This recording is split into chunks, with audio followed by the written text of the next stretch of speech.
Hi, my name is Kaitlyn Daley, and today I'll be talking to you about the Boston Massacre. But before we get into the actual event, I would like to give a little bit of background before this event. So, in America, we had colonies formed by the British, and the British started placing very strict rules, regulations, and laws and acts on their colonies in order to control them. Now, the people of the colonies responded not well to these new laws and regulations due to the fact that they were not having a say in what was happening in their own homes. Um, so, this caused friction between the colonies and the mother country. Now, the Boston Massacre actually occurred on March 5th in 1770 in Boston, Massachusetts.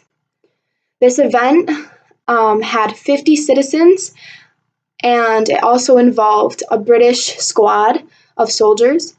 The 50 citizens were actually throwing things at the soldiers like snowballs, and both sides had guns. Obviously, the soldiers might have had more guns than the citizens. However, no one knows really who shot first and how the shooting started, but there was shooting that occurred, and people got hurt and people died in this event. The statistics were actually that 3 people were killed and 8 people were wounded, and out of those 8 wounded, 2 died later on. After this event, obviously the town was in great distress. People died, and the hatred for the British soldiers increased because they thought that the British really were the ones who started this.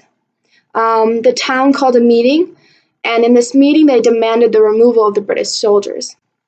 The British soldiers, the squad that was actually involved in the Boston Massacre, were Captain Preston and his men.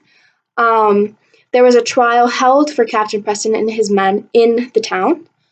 John Adams, who would later become our president, and Josiah Quincy II actually defended the British soldiers, and this shows that not everyone, even the liberal-minded people in the town, did not really hate the British soldiers for this event because they saw both sides.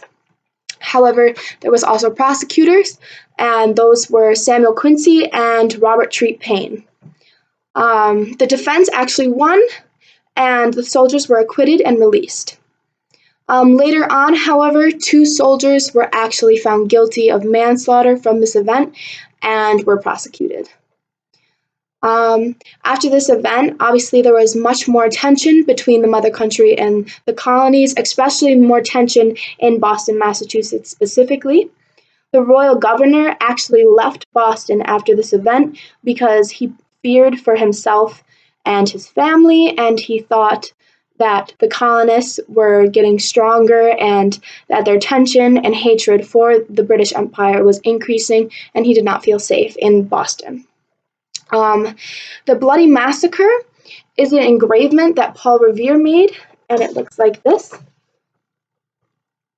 As you can see in this engravement, it shows the British soldiers shooting at the citizens, and the citizens seem to be unarmed and they seem to be the victims in this event.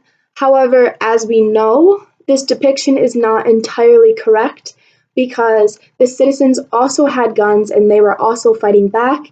Paul Revere really wanted to emphasize his hatred for the British soldiers and the British government, and he wanted to show everyone that who the real enemy was in their fight. And this engravement and painting was put in newspapers, and obviously it traveled around the colonies, and people saw it, and their hatred for their mother country grew even more. After this event, people started grouping together, and Revolutionary War ideas started to prosper throughout the colonies. The British Empire was still placing laws on these colonies that made them even angrier, and many events after this also showed just how angry and ready for war that the colonists really were. This event really signaled that war was on the horizon. The Revolutionary War actually started in 1775, 5 years after this event. The Boston Massacre really was an event that changed people's ideals and made people hate their mother country even more.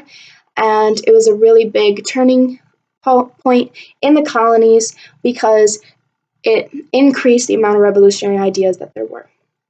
Thank you for listening. I hope you have a great day.